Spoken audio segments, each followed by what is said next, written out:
Daytime with Aston Avery. Stephen Smith's with me, joining us very shortly. And one things we talk about teenagers who are going back to school is how shy we talk about certain subjects, which include bodies, sex. But it's time to chat about things like health and even cancer in general here. Lisa Allen joins us right now, and she runs the Pink Ribbon charity. So, hello, Lisa. Hi there, how are you? Fine, thank you, Lisa. And obviously, as well, Hi, Lisa. How are you? Hi, Stephen.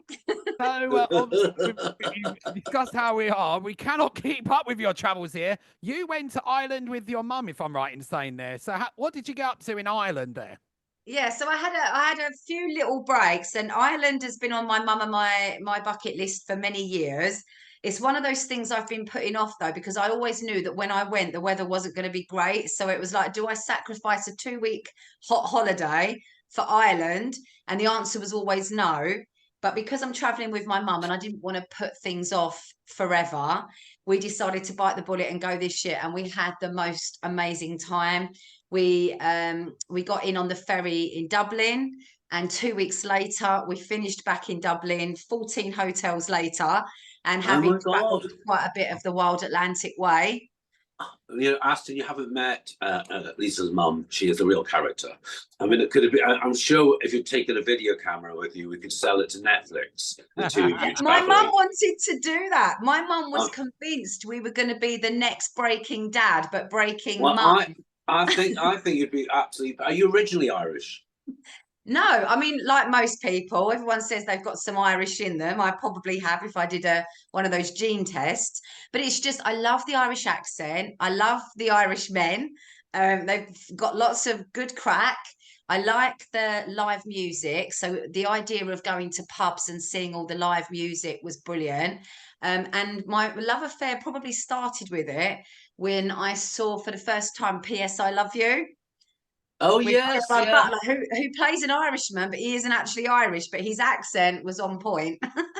Oh my God, so listen, Lisa, I mean, you do an amazing job. We all know for breast cancer, and one of the way you raise awareness is putting on events, and you have a big event coming up.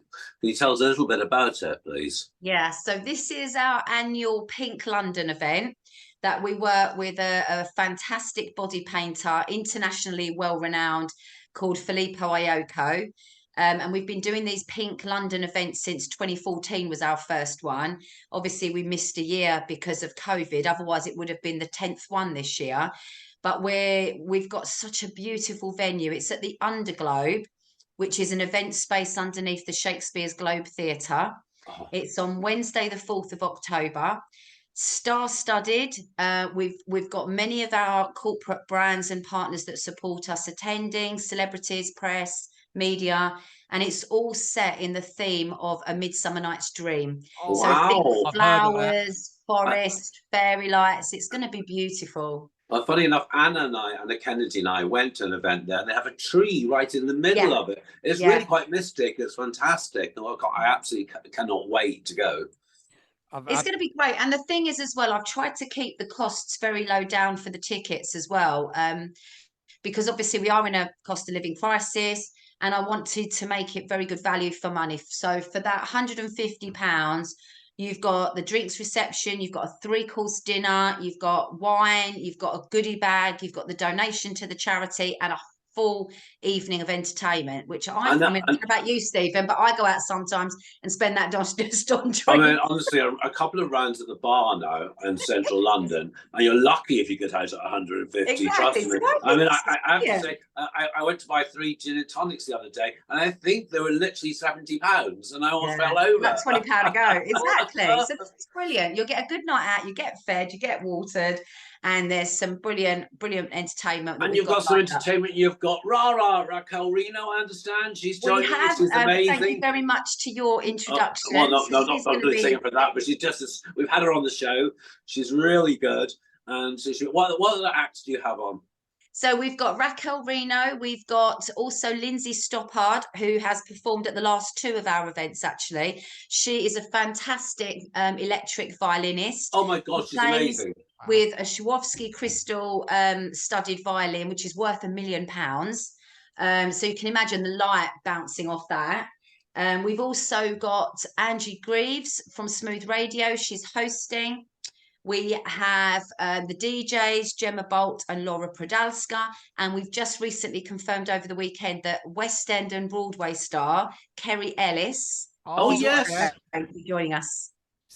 And a well-renowned West End star as well, it has to be said. There's performed in a lot of musicals, if I'm right in saying. Yes, So exactly. So how did you get involved in starting up this Pink Ribbon charity here, Lisa? It wasn't actually started by me. It was actually started by a couple of guys that I worked with 23 years ago. And we were all working in the charity sector in a publishing company. And it was those guys, the directors there, that actually set up the charity. But it had to be obviously very independent, because obviously they were a profit-making organisation and the charity was charity. So what happened was they set up the charity. Jonathan Prince came in about a year afterwards. He's our current chair of trustees. I was there. Unfortunately, when the recession hit back in 2005, I think it was, the publishing business went under. But because the charity was a separate entity, it was able to keep going. And basically, through various guises, I've just stayed with the charity since it was set up 23 years ago. So I've been with it all of that time. And as you both know already from talking to us, we look like we're a big, massive charity from the events that we do and our website and our social media and our supporters. But we are actually a very small charity, very little infrastructure. It's just 3 volunteer trustees and myself, no offices, all work from home. And, you know, having it so stripped back like that as a charity means that more of the money that we raise goes where it's needed. Oh, fantastic. Listen, I know you're not a medical expert, Yeah. but however, we're talking about schools today, and going back to school. And one of the things we learn early on in schools is sometimes to be ashamed of our bodies, which means, especially with men, sometimes we don't go to the doctors, we don't like discussing things, and even women. Do you think, how can we teach kids early on not to be ashamed of their bodies, just as a human being? How do you feel about that? How can we teach them? No, and you're totally right when it comes to boys, and that stays with boys until they get to men. They're very shy. Women's health is very different. You know, we have periods, we have babies, we have to go and have smear tests and things like that. So we're very used to talking about our bodies and going to the doctors for regular checkups on things.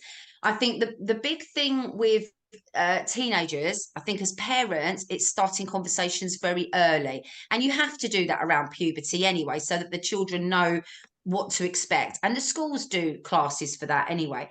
I think when it comes to girls in secondary school very quickly learn about their bodies and sometimes might not like their body shape or whatever. They also discover boys, they want to wear makeup, which sweats off in PE. They don't want to ruin their hair that they've spent hours on in the morning making. So there's a lot of research that shows that girls actually fall out of sport quite a large percentage during secondary school for all of those reasons. And the thing is, what's so important is that we know that in adult life, if you have a healthy diet and you exercise, you can actually reduce your risk of breast cancer by up to 1/3. And the same with other diseases. You know, if you're healthy, you have a lower risk. But if girls are falling out of sport at school, then the chances of them actually keeping in sport as an adult is also a lot lower. So we have to try and keep, I think, that education going and let girls know. I mean, the Lionesses are fantastic.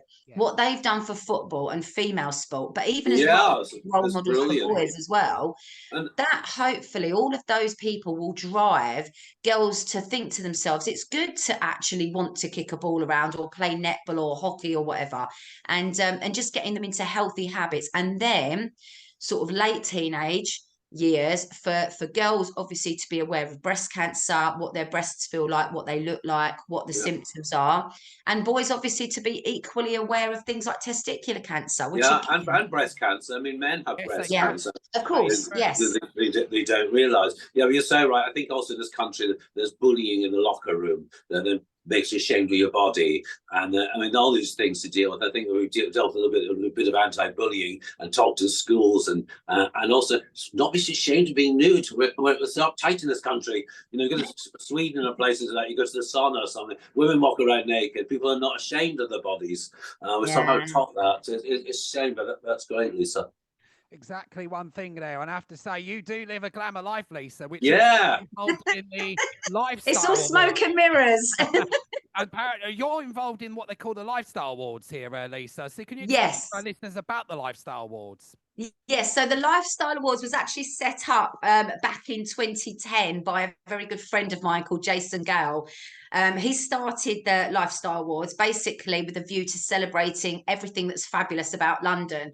And they're happening again, the actual awards ceremony at the end of October.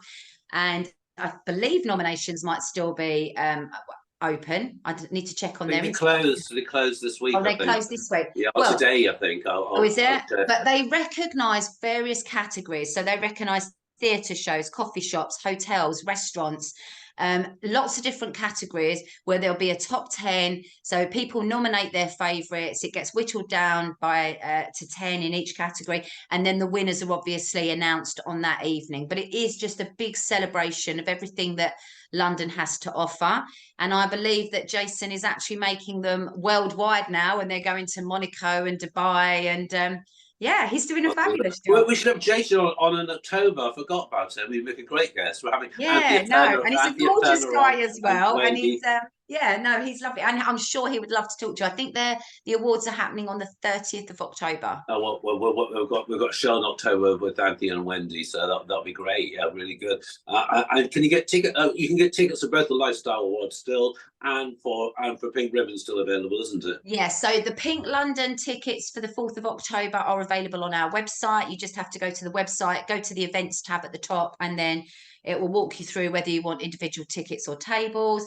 And the Lifestyle Awards, it's the British Lifestyle Awards is the website, and there's a form. I'll put it on the YouTube page underneath here, so if anyone wants to buy tickets. Listen, I mean, there's so many people touched by cancer.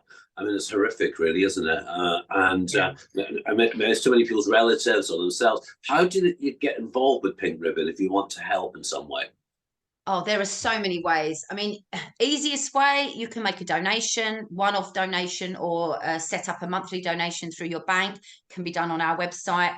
We've got a shop on our website where you can purchase things like our crystal brooches, and also from our partner brands as well, where they're selling brands that are marketed and sold using our logos, and we get a percentage.